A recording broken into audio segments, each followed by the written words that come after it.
Yo, what's up everybody? Thanks for checking out the video on the druids here. So I'm basically just going through all the classes and giving a brief overview on them in EverQuest Legends. So welcome to the druid one.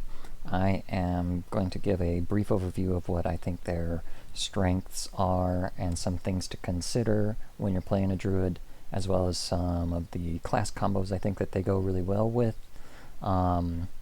So getting started on it here, we've got the druid strengths and their stances. So I like to kind of go over their stances. You're going to have the channeler stance. The invocations are divine invocation, empowering, inversion, overchannel, and recovery. So what I found to be some of their really good strong points here would be they've got great nukes, dots, and AoEs, and I'll go over that spell list here in a minute.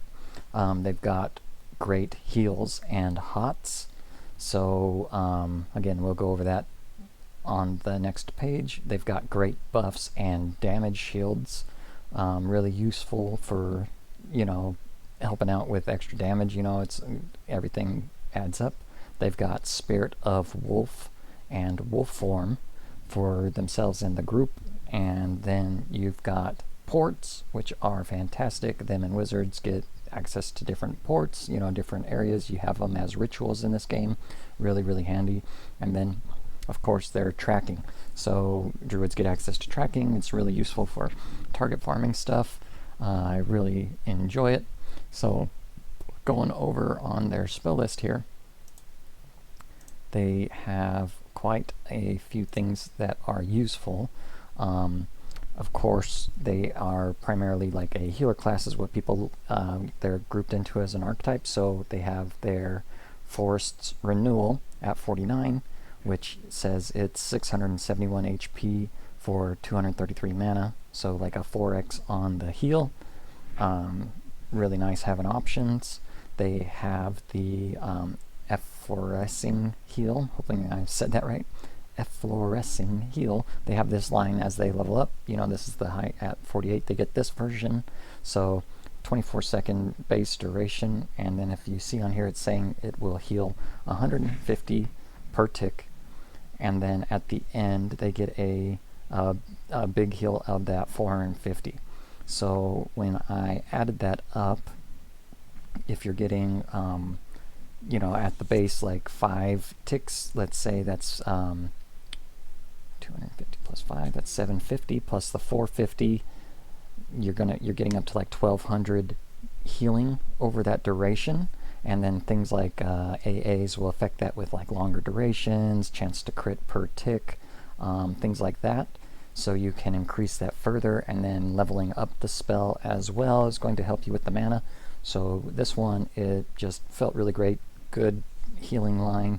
So that 1200 healing for 255 mana, that's almost a 6-to-1 ratio on their mana to heals. Really great. That's up there with things like the Promised Renewal in my book.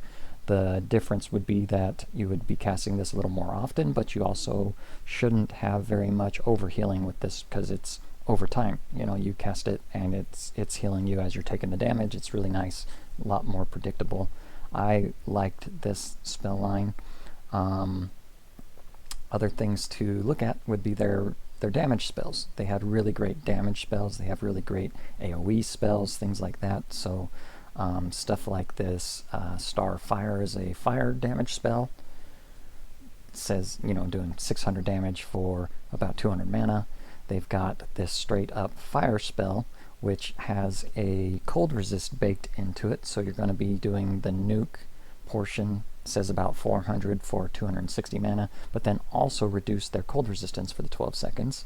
They have an ice version of this, which is doing, and these numbers are kind of based on the EQL wiki website here, and they I'd have to kind of go into the game to see exactly what it looks like in live, but going off the, so they're saying about 500 damage for 140 mana. I think this might be when it's leveled up, so let's just say 200 mana for about 400 damage, just to keep it in line with the fire line. and then it has a cold resist, a resist to fire baked in on top of that, so you're kind of able to help reduce the fire resists, as you go, so kind of a nice 1-2 combo. A lot of people talking about their AoEs because they have this like lightning blast, which is going to do about, it says 500 damage to people in an area around your targeted AE. So I believe it has a limit of 4 people, but hitting with these AEs, what's nice is there's no the reuse time. It says 1.5 seconds, so it's basically a global cooldown on the reuse time. So being able to spam out the lightning blast, it's a really nice augmentation in that you can hit a lot of AoE damage. Another good spell on here would be things like Chloroplast that you get. It gives you an HP regen for a long duration, 11 minutes. I understand that it's supposed to have a stamina regen component as well in there. I don't believe it was working during the pre-order beta, but that I'm sure it's something that they should get into the live version. That's what they intend. So stamina regen, awesome. It's just a great source if they have that on there. But even without that, having just a HP regen over time, really nice. More healing, always great. I really like these wolf forms. So what that will do is give you increased movement speed and an increase to your attack power. So that opens up some more interesting combinations where you're doing melee damage, you turn into a wolf, you're attacking, you can run fast while doing a little more damage on it with your attack power. So they've got lots of cool stuff, great buffs, things like strength, things like AC and HP buffs all around. They have the line for banishing summoned, which would be things like elementals and stuff like that, super mana efficient nukes onto summoned monsters. Lots of cool stuff, great, interesting class in my opinion. I really like it. And of course, the ports. So everybody loves ports when you need them, and you get to use them as rituals. So I really like the Druid class, what they're doing with it on EverQuest Legends. Some of the things to consider was that they do not have a slow, they do not have a haste, and they don't have a thing like feigned death.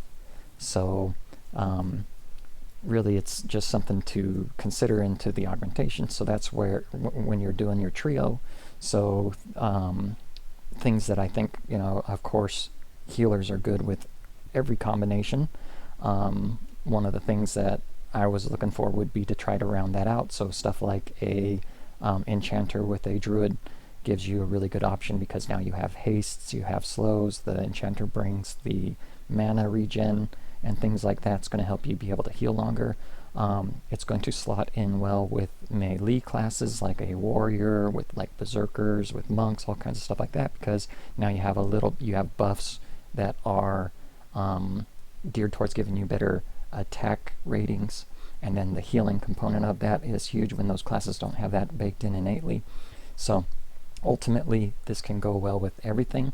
One of my things that I really consider would be like a wizard, because a wizard's going to have really big nukes like Ice Comet.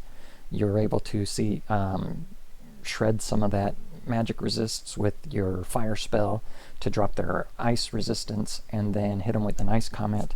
Or if you're doing like AoE farming, you can cast the big wizard AoEs and then augment it with the lightning strike AoEs from the druids. So, and they have AAs that complement each other, where druids are able to do increased crit chance for their spells and stuff. So that just goes well with like a wizard, in my opinion, or like bards, of course, are into that category. What the druid also has there are going to be damage over time spells. So when you put them together with like a shaman and a necro, for instance, you're able to get the druids damage over time line, and put in like the swarm spells. Let me see if I can find those really quick here for you. Drifting Death, DOT, so it's a great dot line that will stack on top of the the shamans and the necromancers, so that you have, more dots ticking, and then they're going to be able to, have their AAs that increase dot crits, dot damage, stuff like that. Really pretty cool. So a very versatile class, very good class. I enjoyed the Druid a lot. So just lots to consider. Pretty much, again, like I said, it kind of works with all of them in my opinion. So that's pretty much my high-level overview on the Druid. I hope you enjoyed the video. I really appreciate you coming in and watching to the end here, and let me know in the comments what kind of combos you're excited to play with on the Druid and stuff like that. So more to come, and you all have a great day. Peace out.